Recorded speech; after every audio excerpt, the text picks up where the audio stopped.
Right now, as you watch this video, Houthi rebels in Yemen are launching missiles at commercial ships in the Red Sea.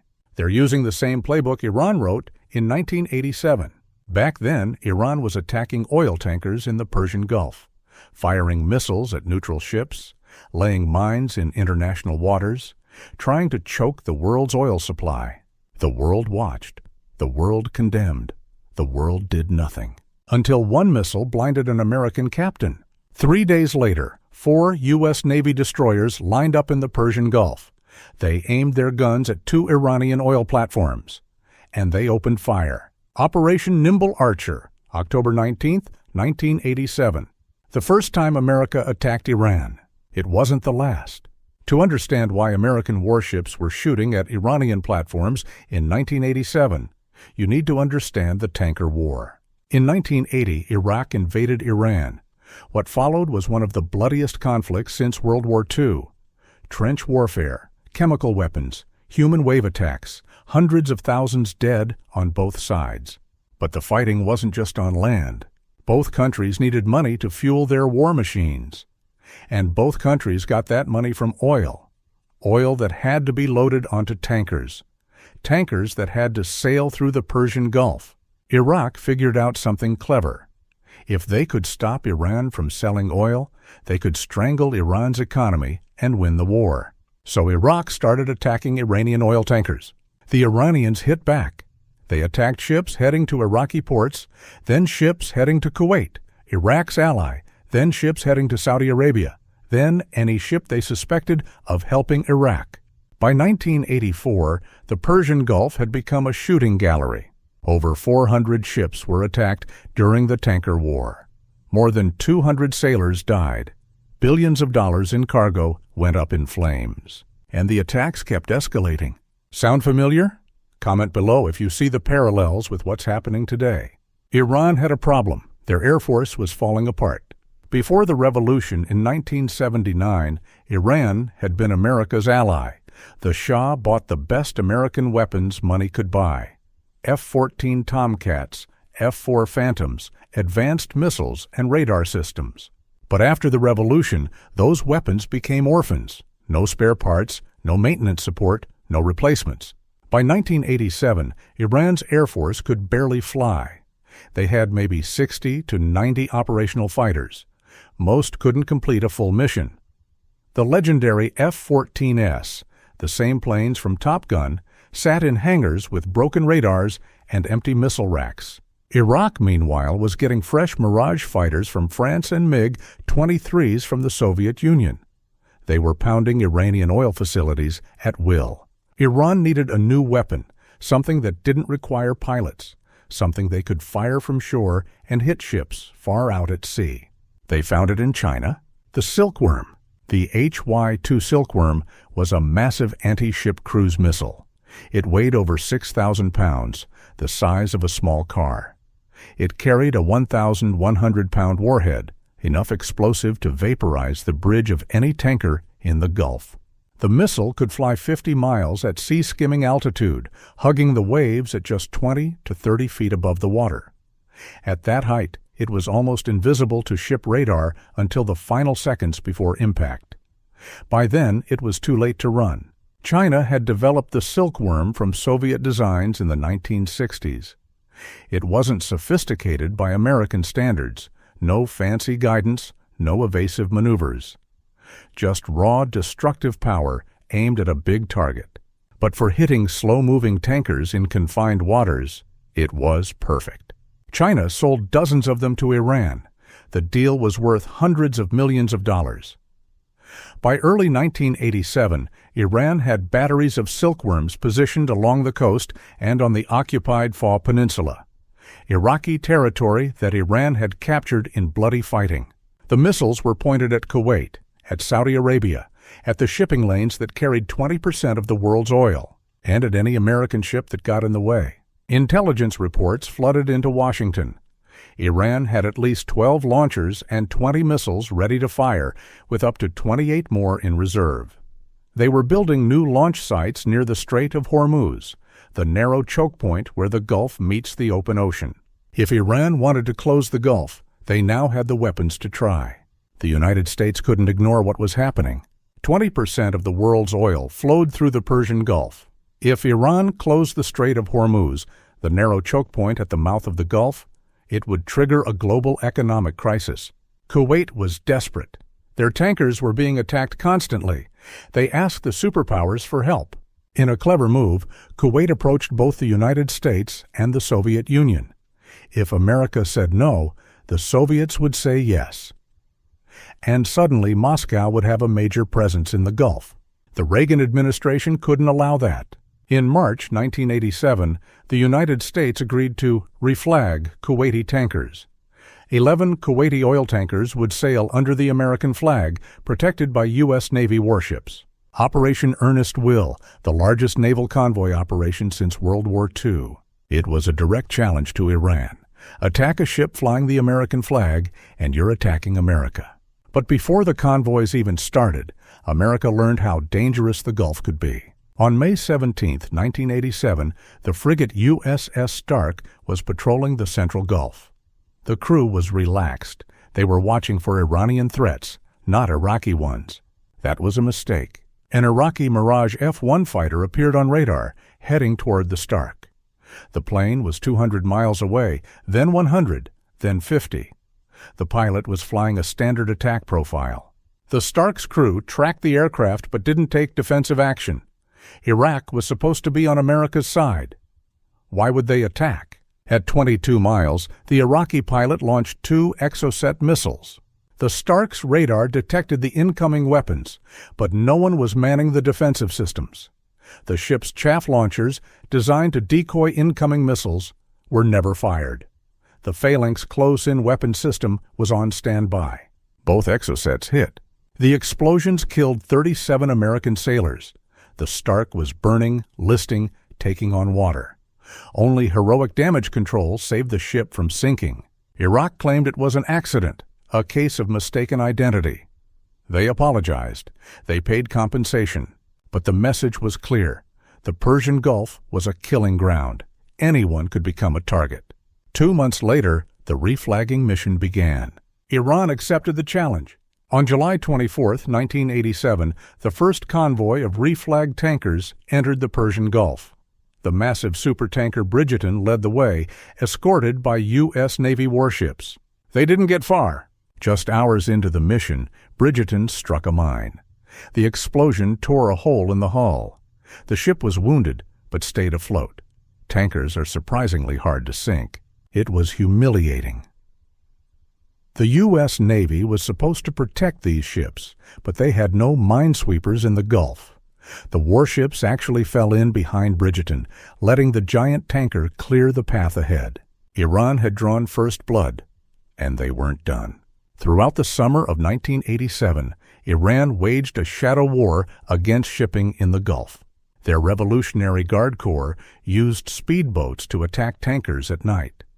Small, fast boats armed with rocket-propelled grenades and machine guns. They would race out from hidden bases, spray a ship with fire, and disappear before anyone could respond. They laid mines in international waters, contact mines that would sit just below the surface, waiting for a ship to brush against them. And they prepared their silkworms. The U.S. Navy adapted. They brought in helicopters. Army AH-6 Little Birds, flown by the legendary Night Stalkers of the 161st Special Operations Aviation Regiment. They converted oil service barges into floating bases for Navy SEALs and Special Operations Forces. On September 21, 1987, these forces caught an Iranian ship in the act.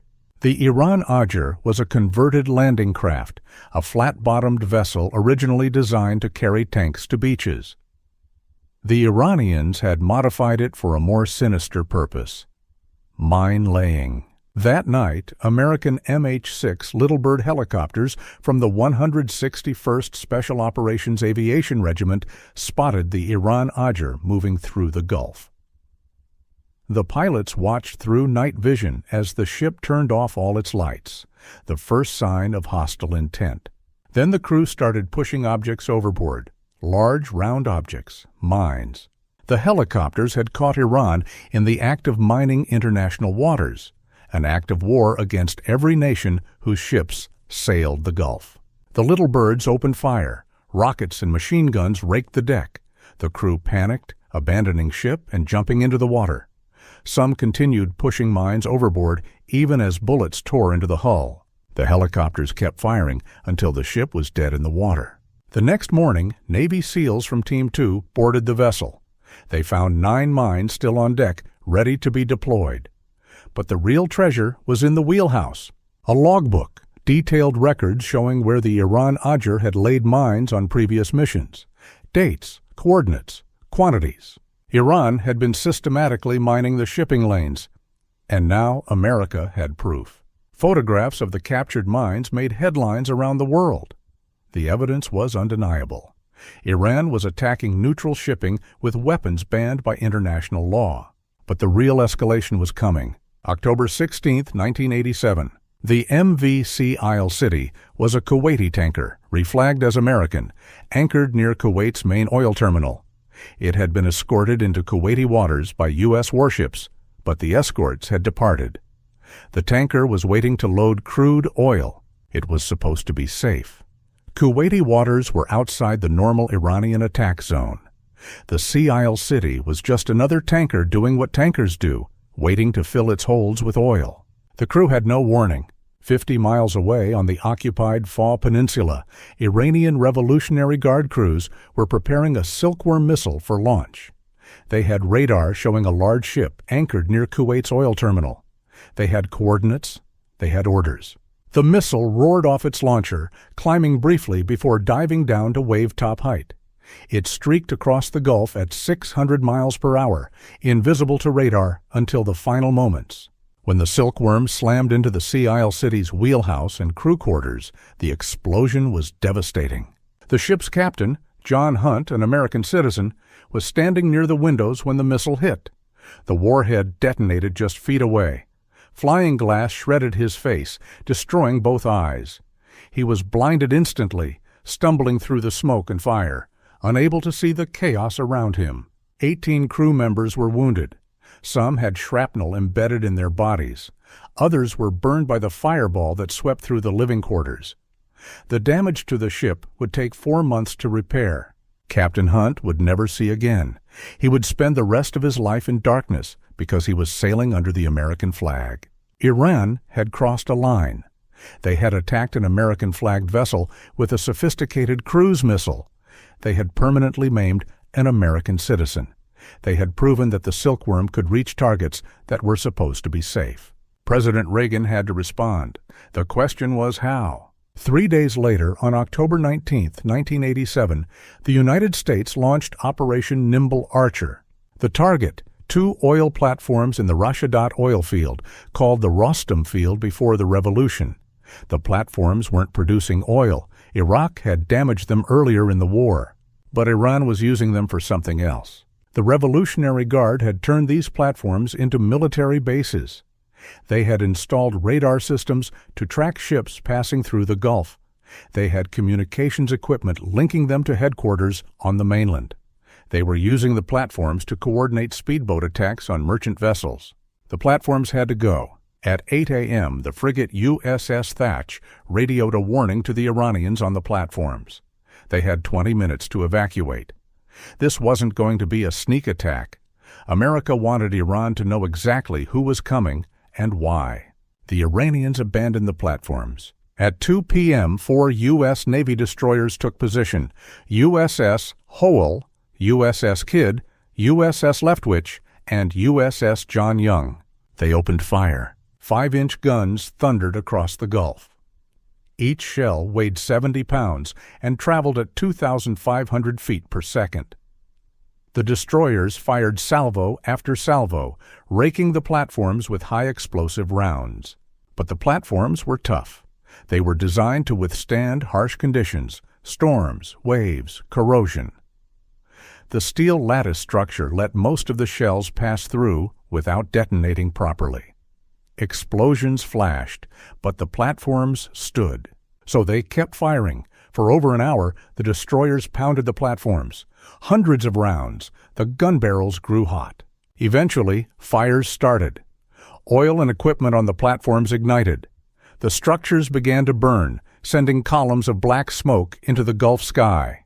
Overhead, F-14 Tomcats from the aircraft carrier USS Ranger circled, ready to intercept any Iranian aircraft that might try to interfere. Two Hawkeye surveillance planes tracked every movement in the area. Cruisers USS Long Beach, USS Gridley, and USS William H. Stanley provided additional cover. This was American power projection at its finest. An entire battle group focused on destroying 2 oil platforms, not because the platforms themselves mattered, but because the message mattered. But the Navy wasn't done. While the platforms burned, a team of Navy SEALs and explosive ordnance disposal specialists boarded one of the structures. They moved through the smoldering wreckage, searching for intelligence. They found it. Teletype messages, radio logs, communications equipment, documents showing how Iran coordinated attacks on neutral shipping. Everything was photographed, collected, and removed. Then the SEALs planted demolition charges throughout the platform. They evacuated. The charges detonated. The platform collapsed into the Gulf. The message was clear: attack American ships, and we will destroy your military infrastructure. President Reagan called it an appropriate and proportionate response. When reporters asked if this meant war with Iran, Reagan smiled. "No, we're not going to have a war with Iran. They're not that stupid." He was wrong. Operation Nimble Archer was supposed to be a warning shot, a demonstration that America would defend its ships and allies. Iran didn't back down. They kept attacking tankers. They kept laying mines. They kept preparing for a larger confrontation. 6 months later, on April 14, 1988, the frigate USS Samuel B. Roberts struck an Iranian mine. The explosion nearly broke the ship in half. 10 sailors were wounded. The ship almost sank. The Navy recovered other mines from the area. The serial numbers matched mines seized from the Archer 7 months earlier. Iran had done it again. This time, the American response would be massive. 4 days later, on April 18, 1988, the United States launched Operation Praying Mantis, the largest American naval battle since World War II. But that's a story for another video. Subscribe so you don't miss it. What happened after Nimble Archer matters because it's still happening today. Iran learned lessons in 1987 that they're still applying. They learned that conventional military forces couldn't match American firepower. Their navy was sunk. Their air force was grounded. Their oil platforms were destroyed. So they adapted. They invested in asymmetric warfare, speedboats, mines, missiles, weapons that were cheap, effective, and deniable. They built a network of proxies, militias in Iraq, Hezbollah in Lebanon, the Houthis in Yemen. Groups that could attack American interests without Iran taking direct blame. They developed cruise missiles and drones, systems that could threaten shipping without risking Iranian lives. Sound familiar? Right now, Houthi rebels are firing missiles at ships in the Red Sea. The missiles are Iranian. The drones are Iranian. The training is Iranian. It's the tanker war all over again. Different sea, different decade, same playbook. In 1987, Iran tested American resolve. They wanted to know how far they could push before America pushed back. They found out on October 19th when 4 destroyers opened fire on their oil platforms. In 2024, Iran is testing again.